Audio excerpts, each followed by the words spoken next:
This area has taken up all of the habitat that was once here. I mean, when you think about it, all of the housing, all of the downtown, we've removed all of the area that once had birds. I mean, most people don't realize that in the 1920s, there were millions of birds that came through in this area. Well, we've planted over that. This is concrete.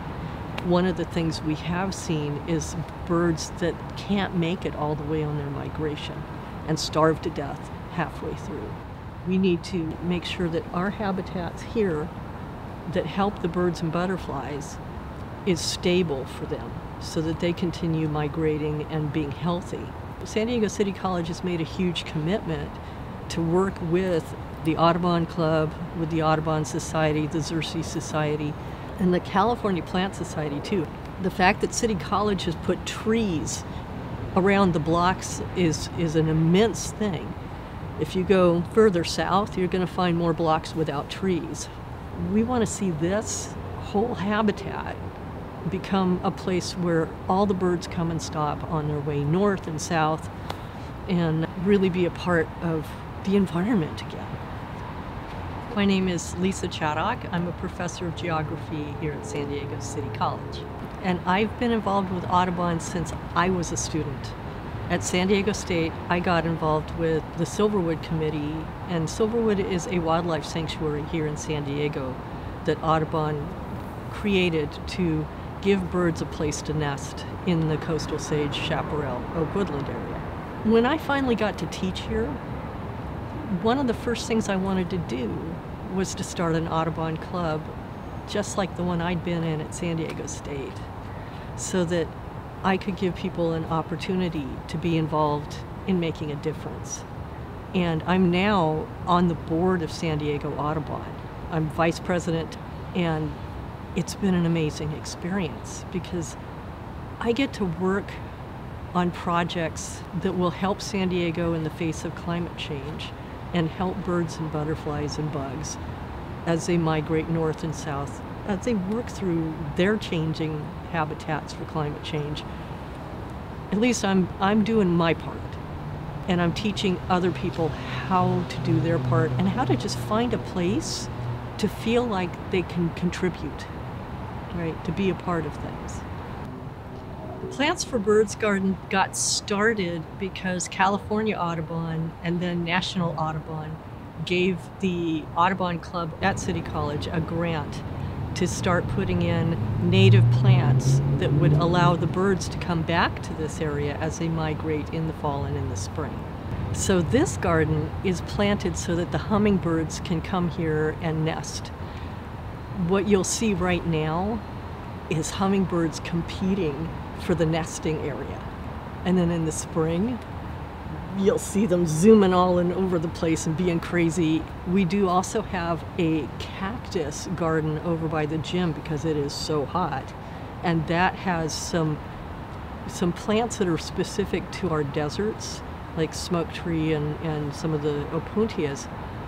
But their blooms are also good attractors for the hummingbirds. Every time I ask, people are so anxious to say, sure, we'll help you convert an area. This was grass, and grass for most of our species is kind of useless. Convert it to this where the birds and butterflies can use it and eat.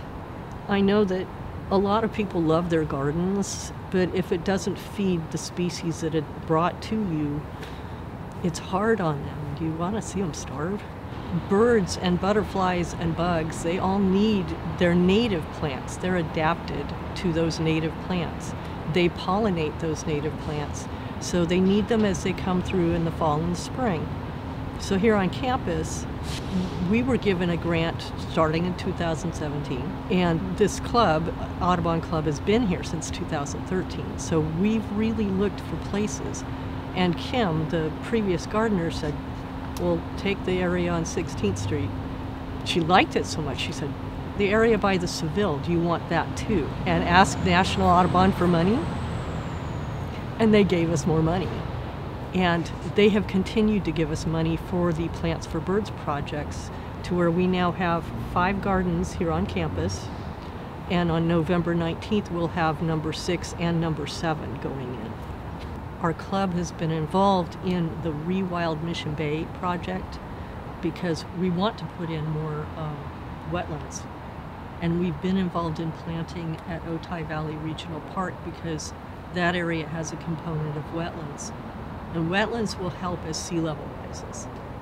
Climate change is a big issue. We're not sure if that's going to affect other species, but it affects us. Some of the other effects will be more wildfires, hotter days in the summer, and possibly wetter days in the winter, especially during an El Nino when we could see a lot more rain and possibly flooding. Native plants, right now, they're reacting by growing more, right? This could be good or bad for our fire season. If San Diego, which is in a weird little bight and gets some of its precipitation from fog, if we get more water, it will change the habitat and we'll probably see less of the coastal sage scrub, which is where a lot of our endangered species like the gnatcatcher are. If we see a lot of sea level rise, our shorebirds won't be able to nest here. We already have a problem in Mission Bay where on the highest tide of the year, which is king tide, a few years ago it lifted the nests so high that the Ridgeway rails nests were lifted off of their plants that they were attached to and started floating out to sea.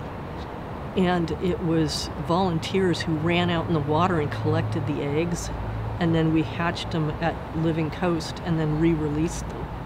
But you can't do that all the time. So we have to find components where we can move the habitat to where it's safe. That's why we want to do Rewild Mission Bay. We have an Instagram and a Facebook page for the San Diego City College Audubon Club. We are involved with San Diego Audubon, and they list our events on their event page on their website. And then again, on November 19th, or any other time you see us advertising for planting events, come out and put plants in the ground. We have a lot of other events, but these are going to be specific to City College. The other ones are going to be at Otay Valley Regional Park, out by Patrick Henry High School, Point Loma High School, who wants a native plant garden. So we're going to be working next semester to continue putting in plants for birds.